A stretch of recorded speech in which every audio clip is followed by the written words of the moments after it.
This is my true story. I spent my whole life building a business from nothing, thinking my son would carry it forward. But one day, I went to withdraw the money I had saved for my medicine, and it was gone. My son had taken it without even asking. When I called him, he told me I'd survive without those pills for a while. That was the moment I decided to take back everything I had given him, and I did it with just one phone call. Before I tell you how and what I did next, tell me where you're watching from, and please subscribe so more people can hear my story. For most of my life, I was the provider. I started my own manufacturing business when I was 27 years old with nothing but a small loan, second-hand equipment, and a rented workshop. In the early days, I worked 16-hour days, 6 days a week. I handled everything: production, deliveries, sales, and even sweeping the floor at night before locking up. Over the years, I built the company from a one-room workshop into a mid-sized operation with dozens of employees, multiple product lines, and a steady list of clients who trusted our quality. I didn't just make a living. I created something that fed other families as well. My son grew up around the business. He would come to the factory as a boy, watching me work with grease on my hands, listening to the phone calls, and seeing the deals being made. When he got older, I made sure he got a good education, sending him to a respected business school so he could one day take over. I thought it would be my greatest pride to pass it down to him. By the time he was in his late 20s, I decided it was time to start giving him real responsibility. I gave him a leadership role, not just because he was my son, but because I believed he could grow into it. I handed over control of certain departments, introduced him to our best clients, and made sure he understood how to manage staff. It wasn't easy to step back, but I thought it was necessary. I wanted him to feel ownership, to take the company into the future. A few years later, I retired. I still kept a quiet hand in things, attending an occasional meeting, offering advice when asked, but I trusted him to run the day-to-day operations. I lived modestly in a small house near the factory, relying on a combination of my pension and my savings. I wasn't a man who needed much. My needs were simple: a comfortable home, good food, and, as I got older, money set aside for my health. I thought my son would look out for me the way I had always looked out for him. I never imagined that I would one day depend on him. It wasn't about money at first. It was about the sense that I could lean on my family in my later years, the same way they had leaned on me for decades. I had built a life where my son never had to worry about rent, bills, or food. I had given him a thriving business without him having to start from scratch. I thought that meant security for both of us. But slowly, I noticed things change. He spoke less to me, always busy with important work matters. He stopped asking if I needed anything. Months would go by without him visiting unless there was a company-related reason. I brushed it off, telling myself he was focused on the business. I didn't want to believe that my role in his life had already shifted from father to someone who used to be useful. I had gone from being the man who signed his paychecks to the man who quietly withdrew small amounts from his own account to cover groceries and utility bills. I didn't mind living simply, but I never thought I would be in a position where I had to think twice before spending on my own health. That was the first sign I should have paid attention to. I was no longer the provider. In my son's eyes, I was becoming dependent, and I was about to learn just how far that shift had gone. It started with a doctor's appointment I almost skipped. I had been feeling tired for months, brushing it off as just part of getting older. But one morning, I woke up dizzy, my vision blurry, and my chest tight. I went to the clinic thinking it would be something small.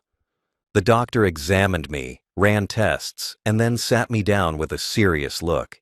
He told me I had a chronic condition that would need regular treatment for the rest of my life. There was no one-time fix.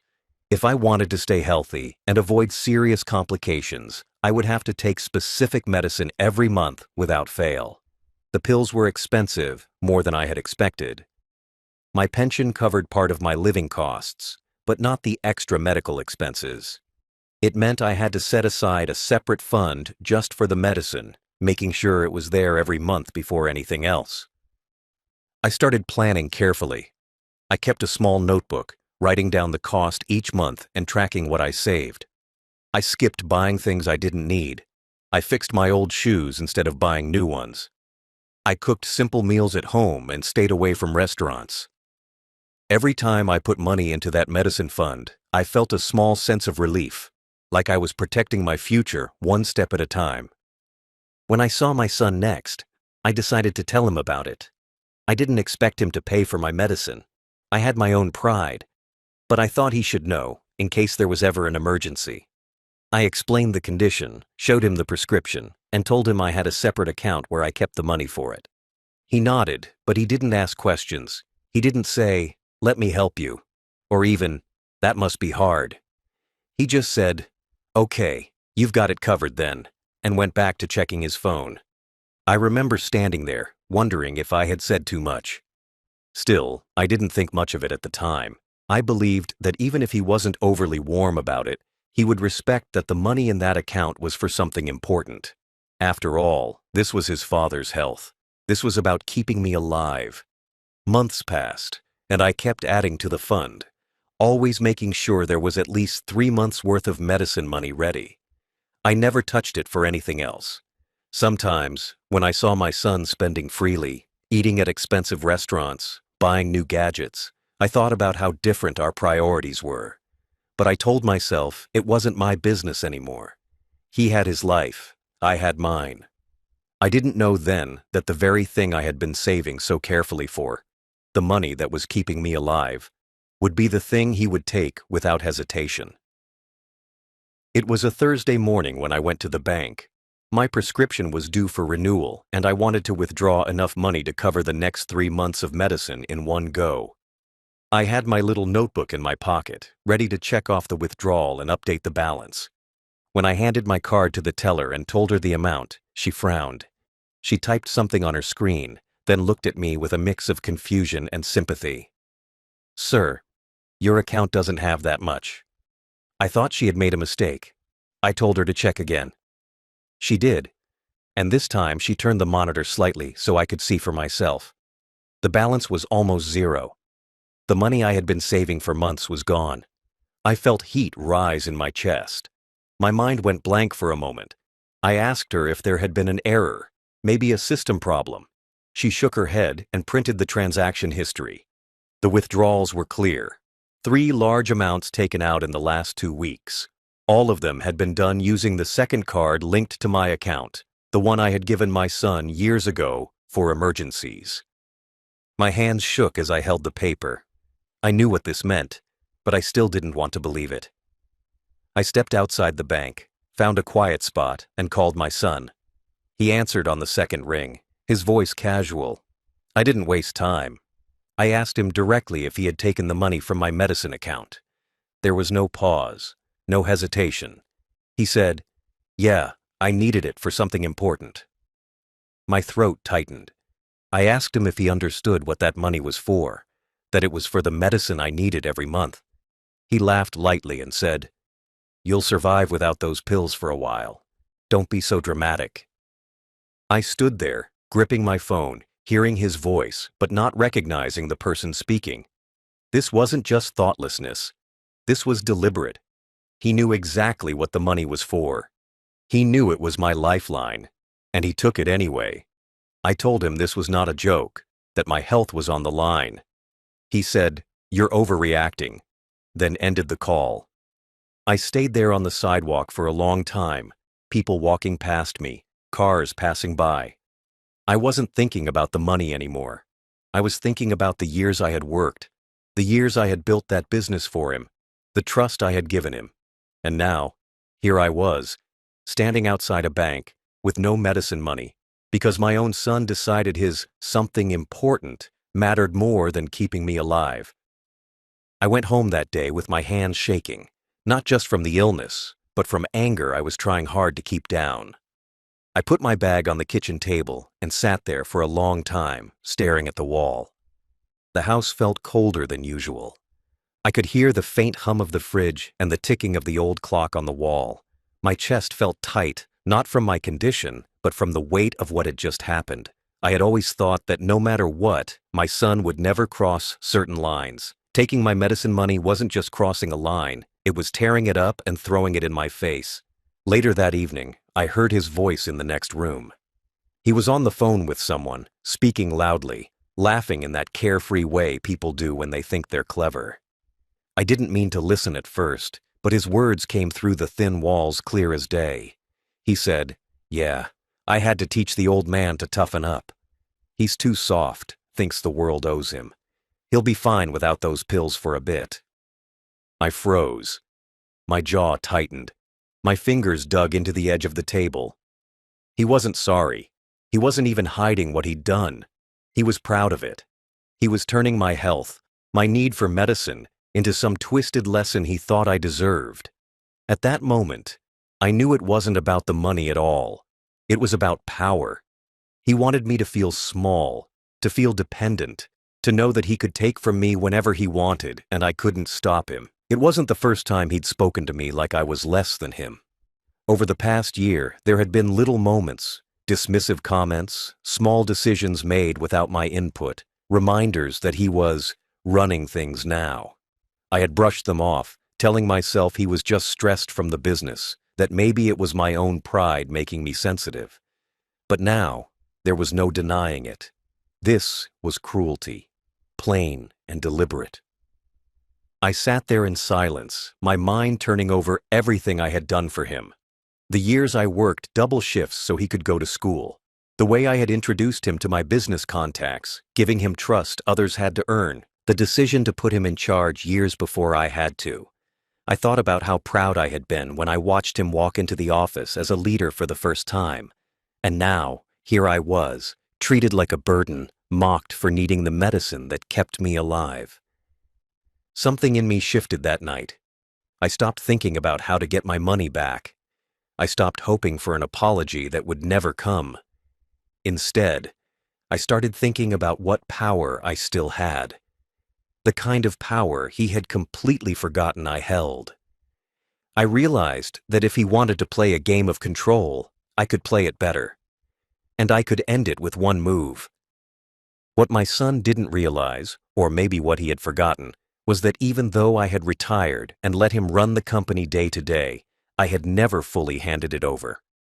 On paper, I still owned 51% of the shares. That meant I was still the majority owner. That meant I could still make any decision I wanted, and no one could override it. The board could advise me, but they couldn't stop me. I had the legal right to change management, sign new contracts, or even sell the whole thing if I wanted. My retirement had been a choice, not a surrender. When I had first stepped back from the business, my plan was to eventually transfer those shares to him completely.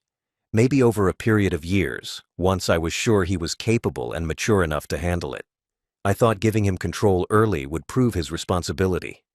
I thought he'd appreciate the trust and make decisions that would protect the family's future. But after the way he treated me, after hearing him laugh about stealing from me, I knew he wasn't ready. In truth, he didn't deserve it at all. I remembered the day I had signed the company over to my own name decades ago. I had fought for that business, worked every hour I could to build it from scratch. My name was on every key document, not because I wanted to keep control forever, but because I wanted to make sure no one could take it from the family. Now I saw that I had been protecting it from the wrong people. I had been protecting it from strangers, when in reality, I should have been protecting it from him. The power I still held wasn't just in owning the shares. I had connections, suppliers, clients, old partners who still trusted me more than they trusted anyone else. They knew my work ethic. They knew I honored every deal I made, and they knew I never cut corners. My son, on the other hand, had burned a few bridges already, even if he didn't realize it. I had heard whispers about him being careless with deadlines, making big promises to clients, and not delivering on time. Some of our suppliers had called me quietly to say they missed doing business with me directly. I hadn't acted on it before because I wanted to give him room to grow. But now it was all fuel for what I was about to do.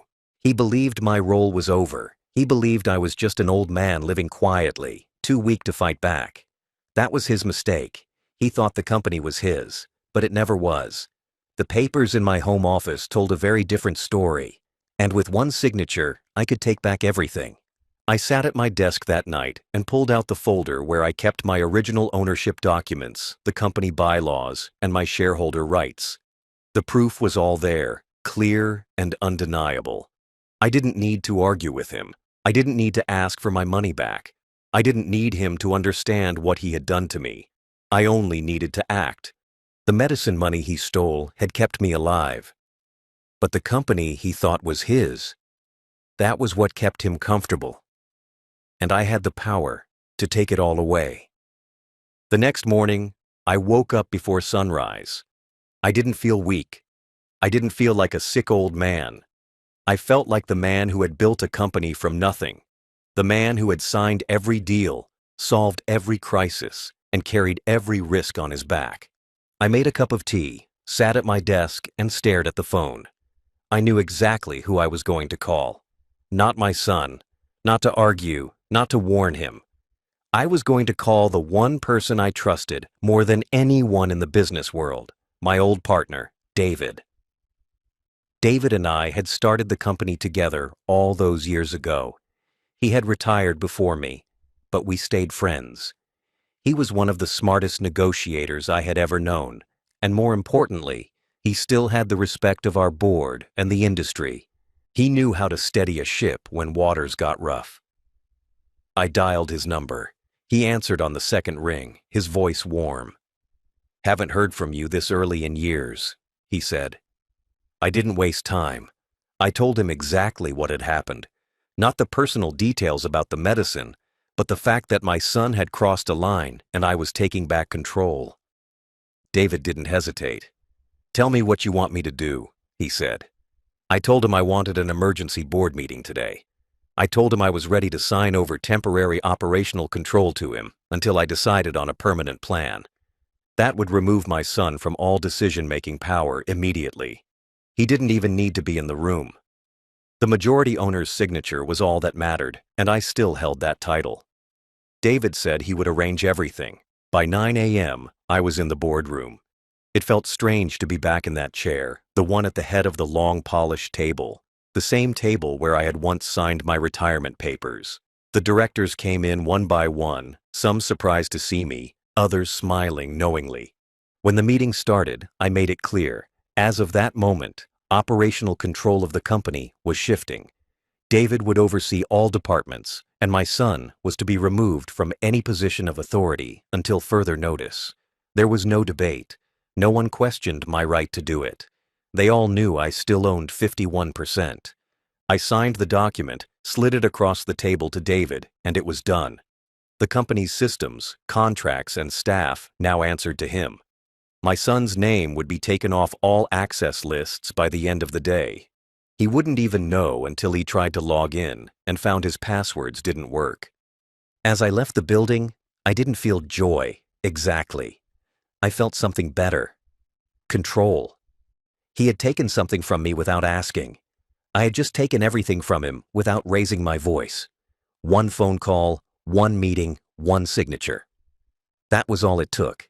The fallout started faster than even I expected.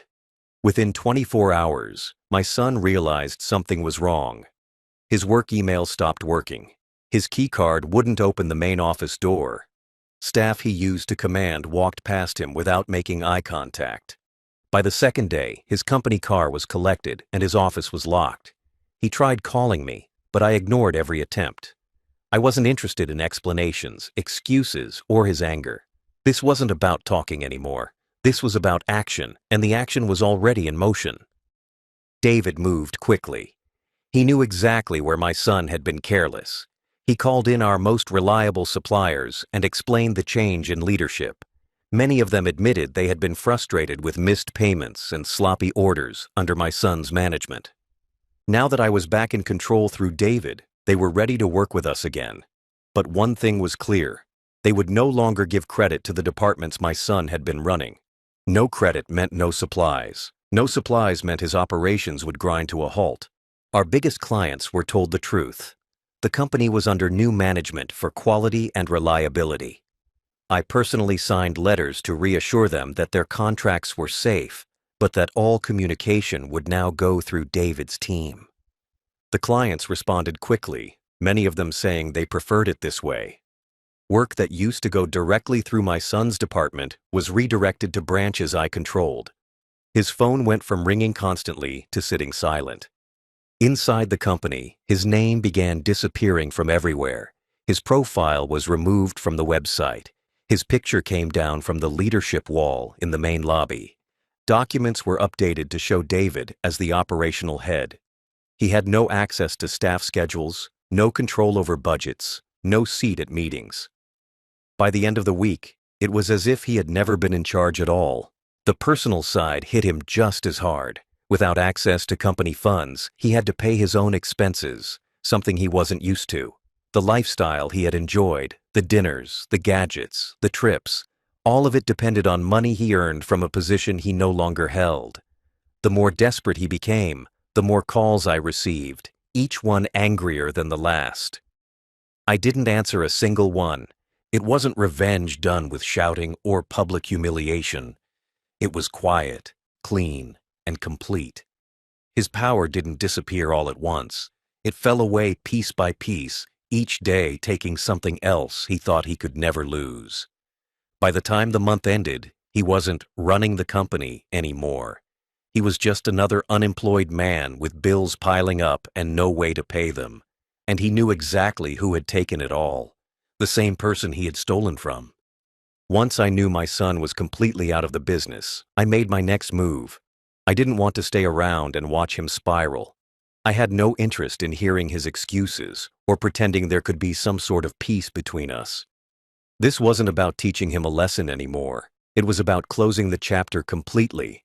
I called my lawyer and told him I wanted to liquidate part of my shares. Not all of them.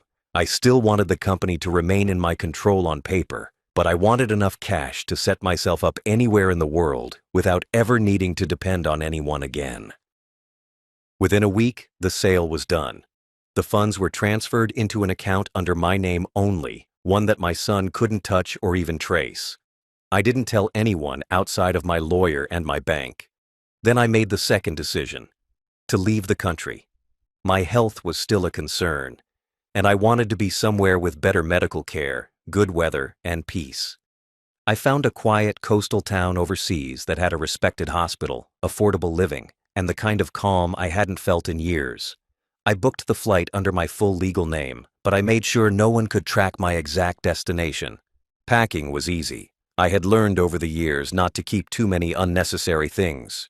I took my passport, my medical documents, some clothes, my laptop, and a few personal items I cared about. Old photographs, my wedding ring, and a watch my father had given me. Everything fit into one suitcase and one small bag. I left nothing behind that would make me want to come back. The morning of my flight, I didn't tell my son. I didn't even leave a note. I left my house keys with my lawyer so he could handle the property if needed. I locked the door, took a deep breath, and walked away. I didn't check my phone. I didn't want to hear his voice. At the airport, I sat by the window and watched the planes take off. It felt strange, like I was finally stepping into the life I should have had after retirement, but had been robbed of for years. When my boarding call came, I stood up without looking back. By the time my plane landed in my new country, I knew my son would be trying to reach me. I imagined him sitting in his empty office, realizing his calls wouldn't be answered, his emails wouldn't be read, and his power was gone for good. But that was his problem now. Mine was deciding which seaside cafe I'd have lunch in. The fallout did not arrive as one big moment. It came in waves. First, there were missed calls, 5, then 10, then 20, in a single day. I kept my phone on silent and watched the numbers stack up without opening a single message. Then came the emails. The subject lines shifted from "call me back" to "we need to talk" to "this is urgent." I didn't reply to any of them. I had nothing to say. The company no longer answered to him. My health no longer depended on his mood. My life no longer revolved around his choices. That was the point. Within a week, he tried reaching my lawyer. My lawyer sent him one short line. "All decisions are final and lawful." There was nothing more to discuss. Money pressure hit him next. Without his position, there was no company car, no expense account, no credit terms from suppliers who now refused to deal with him directly. Personal bills began landing in his own mailbox, rent on the fancy apartment, payments on gadgets and furniture bought on installments. Restaurant charges that once went quietly to business accounts now bounced back at his door. He tried calling old contacts to pull favors. Many of them forwarded those messages to David. Some never replied at all. A few told him politely to stop using the company name. The wall he thought he owned was gone. He was pushing on air. By the second week, he tried a softer tone. The voicemails changed. "Dad, I just want to clear up a misunderstanding." Then, "I was under pressure. I didn't mean to hurt you." Finally, "Please, I need your help. Just meet me once." I listened to none of them. I deleted them in batches. He had taken the money meant to keep me alive and laughed about it. That was not a misunderstanding. That was a choice. And my choice was silence. He had taught me, in his own words, that I should toughen up. I had learned the lesson better than he expected. He tried showing up at the office building. Security, acting under David's instruction, turned him away at the door. He tried entering a supplier warehouse. They told him his authorization was invalid. He tried logging into company systems. Every password returned the same message: access denied. He went to HR with a list of complaints. HR replied with a single document: the board resolution removing him from all decision-making roles, signed by the majority owner, me. He took a photo of it and sent it to my old number with 3 words: "You did this." I turned off message previews and went for a walk by the sea. Debt followed. The lifestyle he had built on top of company perks could not stand on its own weight. One by one, the easy things fell away. The private gym, the weekend trips, the expensive dinners where he once played host. Friends who had circled him when he held power now had tight schedules. The people who had laughed at his jokes in meeting rooms stopped picking up when his name flashed on their screens. The applause had always belonged to the platform, not the performer. Without the stage, he was just another voice in a crowded room. He tried one last tactic: guilt. He wrote a long email about family, legacy, and second chances. He said I was ruining his future. He said I was acting out of spite. He said I was forgetting what it means to forgive.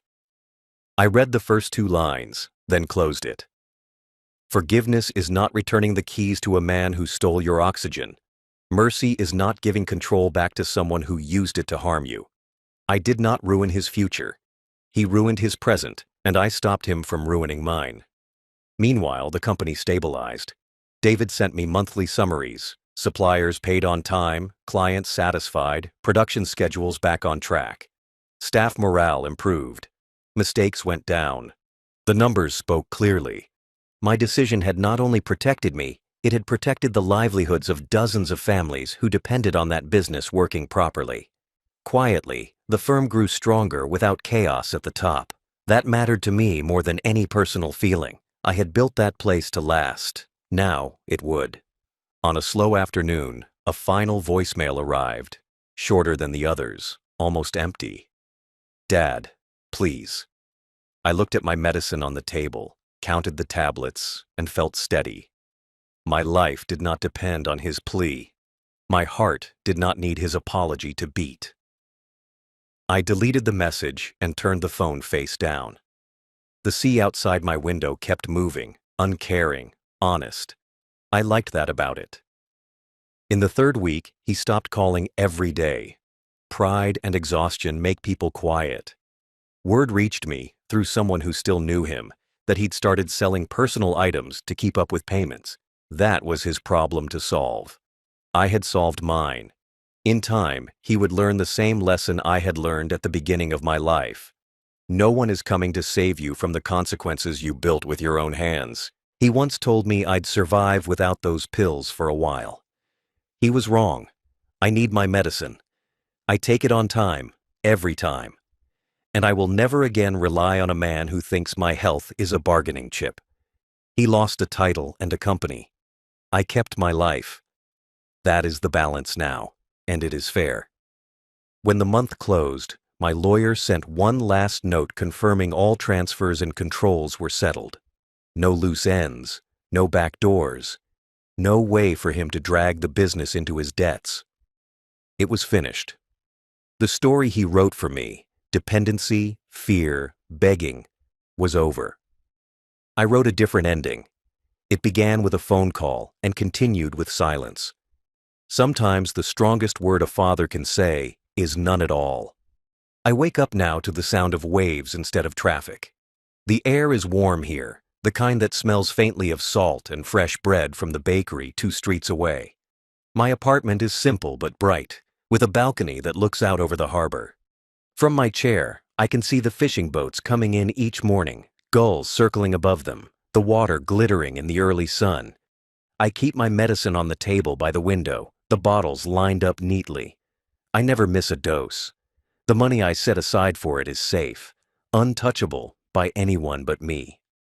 That peace of mind alone is worth more than anything I left behind. My days are my own again. I walk to the market in the mornings, greeting the same vendors who now know me by name. I buy fresh vegetables, a loaf of bread still warm from the oven, and whatever fish looks best that day. Sometimes I stop at a small cafe for coffee, sitting outside to watch the world pass. No one here knows my story unless I choose to tell it, and no one sees me as an old man they can push around. I am just another neighbor, living his life. I have good doctors here. My condition is managed well, and the hospital is only a short walk from my home. I never worry about whether I can afford my medicine or treatment. That part of my life, the constant calculation, the quiet fear of running short, is over. I also took part of the money from the share sale and invested it into a local community project, repairing the pier and funding a small training program for young people to learn maritime work. It keeps me busy, keeps me connected, and reminds me that not every investment ends in disappointment. Sometimes I think about my son, but not often. When I do, it's not with anger anymore. It's with the understanding that he made his choices, and I made mine. He took the money that kept me alive because he thought I wouldn't fight back. I took the business that kept him comfortable because I knew I could, and because he left me no other choice. I didn't need to shout or make threats. I acted, and then I left. The silence was the rest of the lesson. Evenings are my favorite now. I cook dinner, usually something simple, and eat it on the balcony as the sun sets over the water. I can hear music from the harbor bars, laughter from the street below, the steady hum of a place that is alive but unhurried. There are no locks on cupboards here, no mocking voices in the next room, no feeling of being small in my own home. Just quiet, safety, and the life I built for myself, again. One night, as I watched the horizon fade from gold to deep blue, I found myself saying out loud, "He took the money that kept me alive. I took the business that kept him comfortable, and I never looked back." The words felt final, like the last page of a book. I closed the balcony door, turned off the lights, and went to bed without a single worry about tomorrow.